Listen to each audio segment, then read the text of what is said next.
बड़ी खबर लखनऊ से। सूबे में धर्मांतरण के हर महीने 7 मामले सामने आए हैं। जबरन धर्मांतरण के सबसे ज्यादा मामले पश्चिमी यूपी में दिखाई दे रहे हैं। धर्मांतरण अध्यादेश के लागू होने के बाद धर्म परिवर्तन के मामले बढ़े हैं।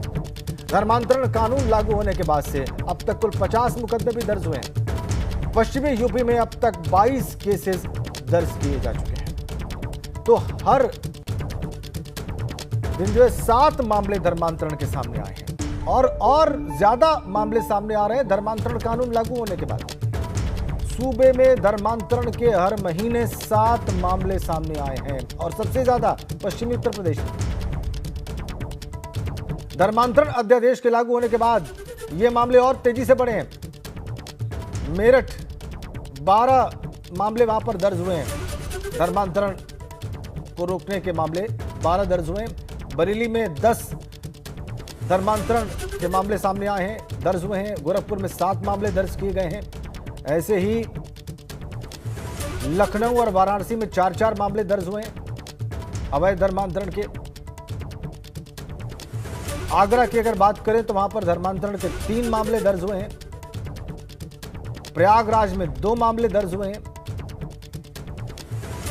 पश्चिमी उत्तर प्रदेश में ज्यादा मामले, नोएडा कमिश्नरेट पे 5 मामले धर्मांतरण के दर्ज हुए।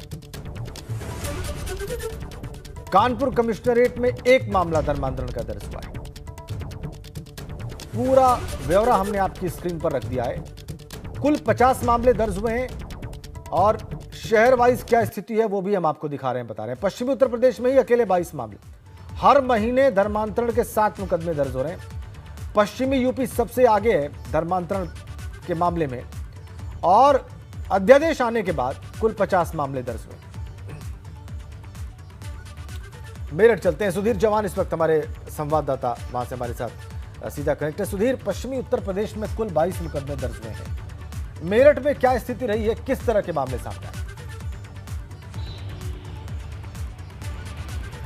देखिए, अब देश में बता दूं, मेरठ में पिछले कुछ दिनों में जो मामले दर्ज हो रहे हैं लगातार, उसमें कुछ ऐसे मामले हैं जो बहला के फुसला के या प्रेम संबंधों में उनको बहला करके या गलत नाम बता करके, गलत धर्म की जानकारी दे करके उनको पहले फंसाया है और उसके बाद उनका धर्मांतरण करा के उनका धर्मांतरण कराया। जब ये मामले खुले हैं तो ऐसे कई लोग मेरठ से जेल भी गए हैं और कई मामले तो इतने हीनस हुए हैं कि उसमें हत्या तक लड़की की कर दी गई है। पहले धर्मांतरण कराया गया और जब धर्मांतरण करा के जब लड़की बार बार विरोध करने लगी तो उसमें हत्या तक के मामले इसमें हुई हैं।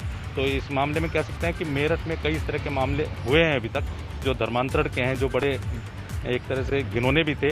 और अभी भी इस तरह का एक मामला सामने आ रहा है। यहाँ पे मुंडाली के अंदर एक मामला सामने आया कि जिसमें जेल गए हुए व्यक्ति जब बाहर आया तो वो नमाज पढ़ने लगा, दाढ़ी रखने लगा। उसका कहना है कि जेल के अंदर मैं किसी से मोटिवेट हुआ, उसके बाद से मैं ये नमाज पढ़ने लगा और ये दाढ़ी रखने लगा। जी, बहुत बहुत धन्यवाद आपका सुधीर। आपने उन मामलों के बारे में हमारे दर्शकों को बताया जो मेरठ में रिपोर्ट हुए हैं और क्या उनका नेचर क्या रहा है वो भी आपने हमें बताया अभी। चलिए अब आगे बढ़ते हैं, अगली खबर का रुख करते हैं।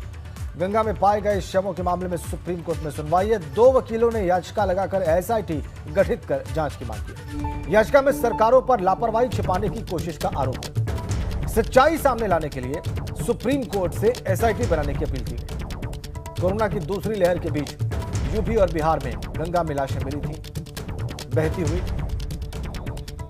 अविनाश तिवारी के पास चलते हैं और उनसे जानते हैं कि सुप्रीम कोर्ट में जो सुनवाई हो रही है उसमें याचिकाकर्ता कौन है, किस तरह की एसआईटी बनाने की मांग की गई है, बताइए अविनाश।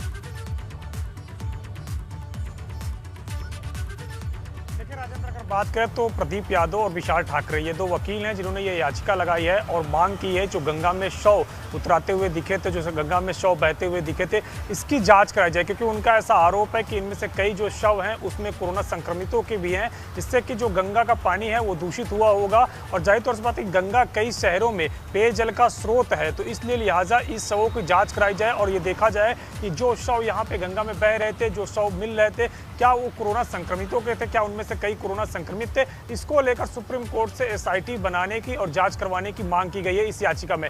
सुप्रीम कोर्ट आज इस पर सुनवाई करेगा, जिसमें अगर बात करें तो उत्तर प्रदेश और बिहार दो राज्य प्रमुख तौर पे हैं जहां पे ये शव देखे गए थे बहते हुए। और इसके साथ साथ ये भी मांग की गई कि उत्तर प्रदेश और बिहार सरकार को ये कहा जाए कि जो शव तमाम सारे बह रहे थे इसकी जांच कराई जाए, क्योंकि गंगा जो प्रमुख नदी है उत्तर प्रदेश और बिहार के लिए, वहां से कई शहरों को पीने के लिए पानी भी सप्लाई होता है। तो लिहाजा अगर वो कोरोना संक्रमितों के शव रहे होंगे तो जाहिर तौर से बात है काफी लोगों को नुकसान हो सकता है। तो ये मांग की गई है और इस पर एसआईटी गठन की मांग की गई, जिससे कि जांच निष्पक्ष तरीके से हो सके। सुप्रीम कोर्ट की मॉनिटरिंग की बात की गई है। सुप्रीम कोर्ट आज इस पर सुनवाई करेगा, देखना है कि क्या कुछ आदेश अपनी ओर से सुप्रीम कोर्ट देता है।